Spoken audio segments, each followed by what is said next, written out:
headed north on the Alligator River Pungo River Canal. It's actually very pretty. It's got lots of trees, as you can see, nice still water, beautiful morning. Matt made us coffee. This canal's about 20 miles long. We left at 8 a.m, so we'll be on this canal for about another 3 hours, and then we'll be headed across the Albemarle Sound, some sound starting with an A and ending with an E, so that's all going to be very exciting. Hastings is not a morning dog, so he hasn't actually woken up yet. We got him out of bed and plonked him down, and then he just sort of lays down and wishes that he could have a nice bed to sleep in, I guess. I don't know. So it's 9:37, just a few minutes after we spoke to you last, and the sailing vessel Ursa Minor in front of us called to tell us that there's a floating log in the middle of the channel, so we're all alert for the floating log. It looks like the motor yacht safely passed it, and now Matt's just watching out for it, make sure we don't hit it. And this is how Hastings feels about the log incident. Most exciting thing that's happened to him all day, as you can see.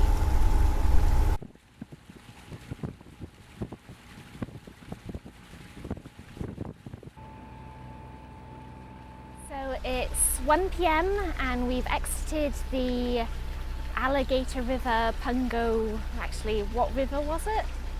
Pungo River canal. Now we're actually in the Alligator River, so it's actually really pretty. It's a wide open river. We could be sailing, but we've actually only got about 1 knot of wind, maybe 0. It's also about 105 degrees, and it's a possibility that we're all just gonna die from the heat. So yeah, check back with us later to see if we're still alive. Now, how does Hastings feel about the heat? Oh. Gonna ask Hastings, how do you feel about the heat, Baba? Hastings is always good at trying to find the shady spot.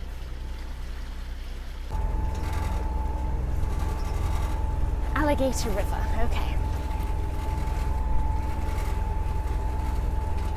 Are we ready? Okay. Alligator River Bridge, Alligator River Bridge, Alligator River Bridge. This is northbound sailing catamaran Independence requesting an opening. Starting to open right now, ma'am. Just keep on coming. Great, thank you very much. You're welcome.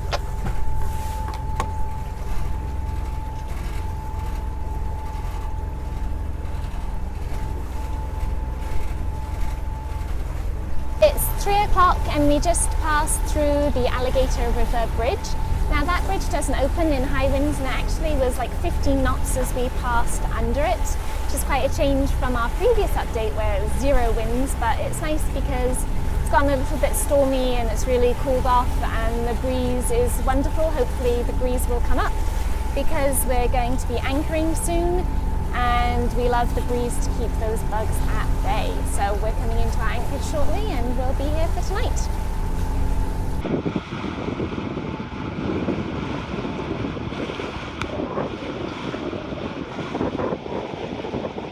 So it's 6 p.m. and we're happily anchored out here in Little Alligator River, which conveniently is off of Alligator River, which is just Alligator River and not Big Alligator River. But anyway, here we are, Alligator River. We anchored behind our friends Ursa Minor. Not really our friends, but we've just been following them for a long time. And we had showers, which always makes us feel like $1 million, you know, instead of the minus negative $10 that we usually feel like on the boat. And then we've been having cocktails, and as you can see, time for a refill, so life is good. He's good, he's got the shade. So it's 8 a.m. and we've just left our anchorage in Little Alligator River. We're headed back to the Intracoastal, which is Alligator River, and then we're going to cross the Albemarle Sound.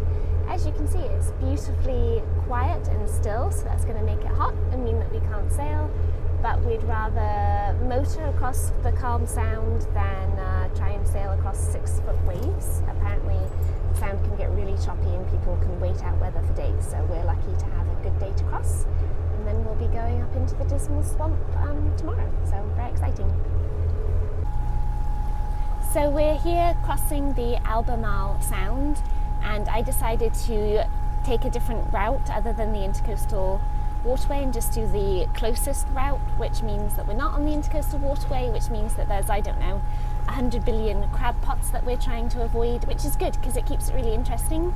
We're basically hand steering through the minefield of crab pots, because if you put it on autopilot, it suddenly turns and lurches towards the crab pot, which you've specifically told the autopilot, please try and avoid. So it's good times. We'll be there at about 11:16. We've got 11 miles to go.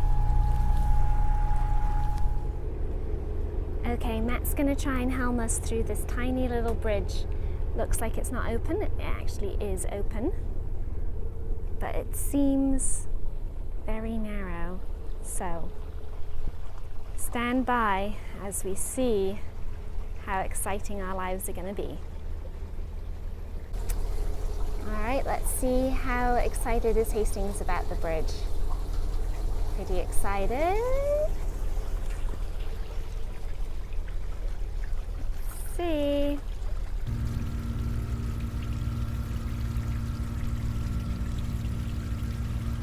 Well, it looks like we're going to make it after all.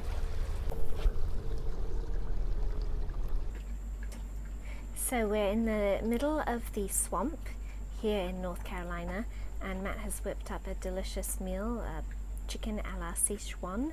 Looks like a 5-star restaurant offering, so bon appetit! So we're here in Pascotonk River at an anchorage. We are probably 12 miles south of our first lock on the Dismal Swamp, so we are planning on going through that at 8:30 tomorrow. But for now we're just enjoying the beautiful sunset, listening to the birds. We've heard some owls, so it's going to be a still, quiet, peaceful night.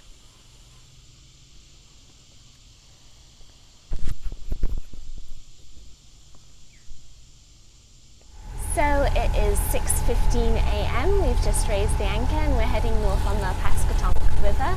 We're headed for the South Mills Lock, which opens at 8:30 a.m. It's 12 miles away. Absolutely beautiful morning just before sunrise here on the river.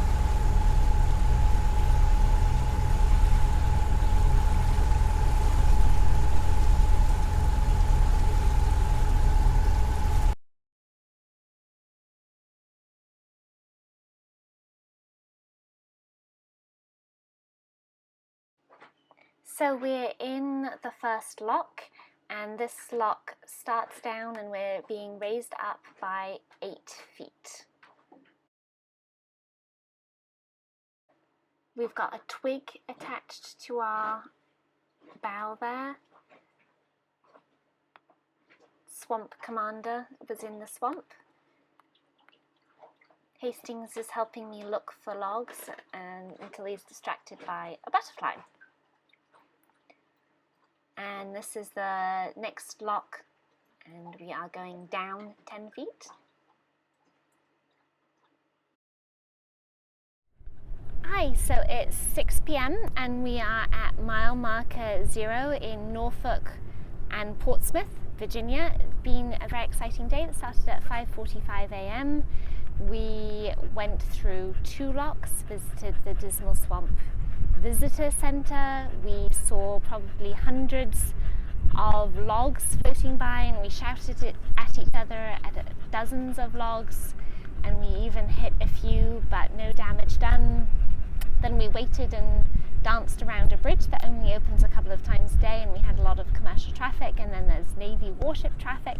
So really exciting and long day, and we're just very happy to be at mile marker 0. And it's 1,100 miles as the crow flies on the ICW, but we did more like 1,500 with all the side trips. So it's been great, really, really great.